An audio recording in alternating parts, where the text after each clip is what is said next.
Friends, இன்றைக்கி மசால் வடை தான் செய்ய போகிறேன். பாருங்கள், கடலைப்பருப்பு அரை டம்ளரு, பட்டாணி பருப்பு அது ஒரு அரை டம்ளர். கடைகளில் கேட்டால் கொடுப்பாங்க பட்டாணி பருப்புன்னு கேட்டால். ரெண்டுமே ஈக்குவலாக எடுத்து நல்லா கழுவிட்டு ஒரு 3 மணி நேரம் முன்னாடியே ஊற வச்சுட்டேன்.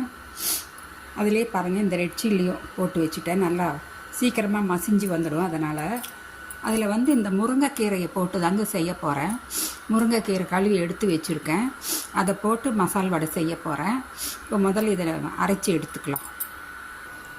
அரைக்கிறதுக்கு பாருங்கள், பட்டை கிராம்பு ஒரு 4, இது 1 டேபிள் ஸ்பூன் சோம்பு, பெருஞ்சீரகம், சீரகம் 1 டீஸ்பூன், ஒரு 5-6 பல் பூண்டு, இந்த அளவுக்கு இஞ்சி, ஒரு சின்ன பீஸு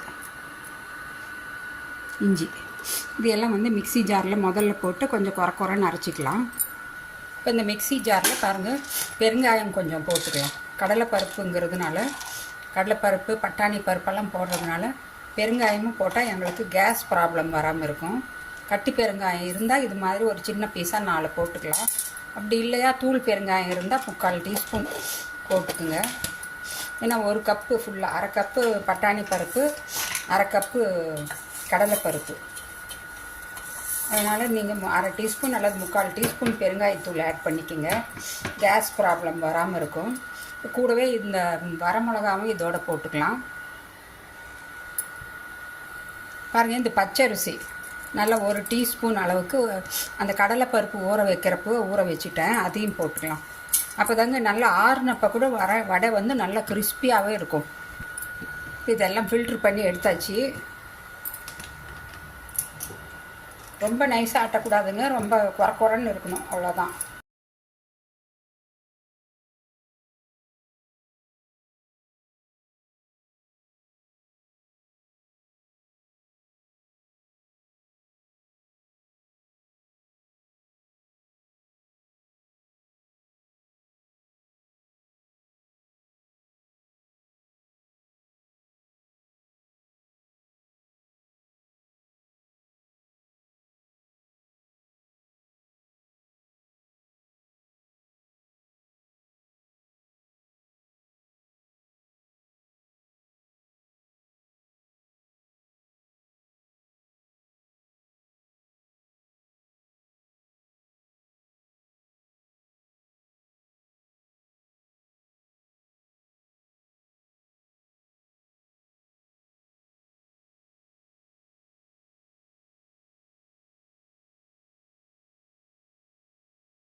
எண்ணெய் நல்லா காஞ்சிடுச்சு.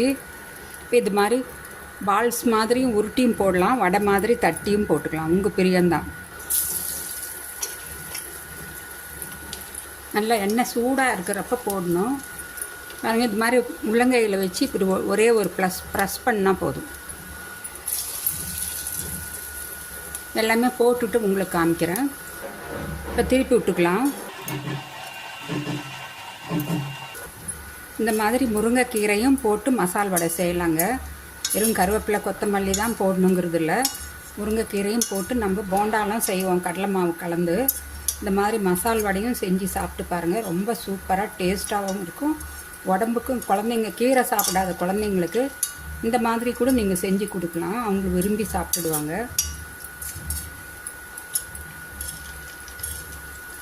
இப்போ கொஞ்சம் வெந்துருச்சு, 3/4% வெந்துடுச்சு. இன்னும் கொஞ்சம் நேரம் இருந்தால் போதும், எடுத்துடலாம். எடுக்கிறப்ப நான் கொஞ்சம் ஹை ஃப்ளேம் பண்ணி எடுப்பேன். அப்போ தாங்க நல்லா அதில் இருக்கிற எண்ணெய் எல்லாமே வெளியில் வந்துடும். இப்போ லோ ஃப்ளேமில் தான் வெந்துட்டுருக்கு. இப்போ நல்லா ஹை ஃப்ளேம் வச்சுட்டேன். கொஞ்சம் 1 நிமிஷம் இருந்தப்புறம் நம்ம எடுத்துடலாம். வடை நல்லா வெந்துடுச்சு.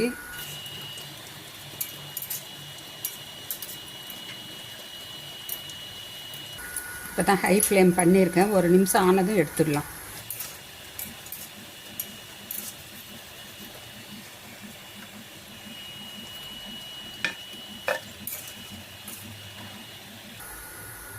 பாருங்க, சூப்பரான கிறிஸ்பியான முருங்கைக்கீரை போட்ட வடை, மசால் வடை.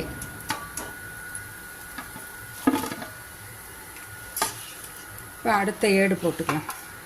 வடை கொஞ்சம் சூடு ஆறுனதும் உங்களுக்கு ஒன்று உடச்சி காமிக்கிறேன். நல்லா கிறிஸ்பியாக வந்திருக்கு. இப்போ கொஞ்சம் ஹை ஃப்ளேம் பண்ணிக்கிட்டேன் அடுப்பை. பாருங்க, இது மாதிரி உள்ளங்கையில் வச்சு அவ்வளோதான். உங்களுக்கு இன்னும் மெல்லிஸாக வேணும்னா இன்னும் கூட ஒரு 2 தட்டு சேர்த்து தட்டிக்கலாம். இப்போ கொஞ்சம் லோ ஃப்ளேம் பண்ணிடுறேன். விட்டு நல்லா. இப்போ திருப்பி விட்டுக்கலாம்.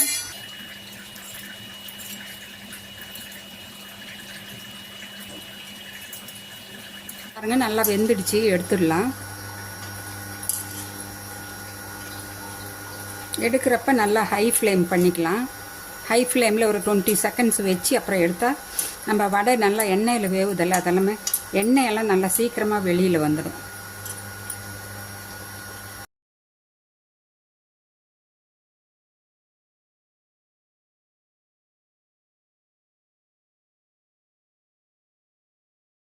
இன்னும் ஒரு ஏடுக்கு வரும், கொஞ்சம் எண்ணெய் சூடாகட்டும்.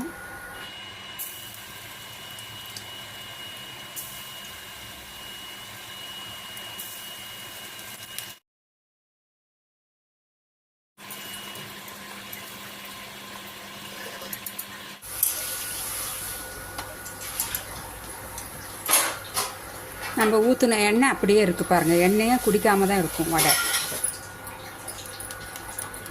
நல்லா கிறிஸ்பியாக எப்படி வந்திருக்கு பாருங்கள். சூப்பராக நல்லா கிறிஸ்பியாக இருக்குது.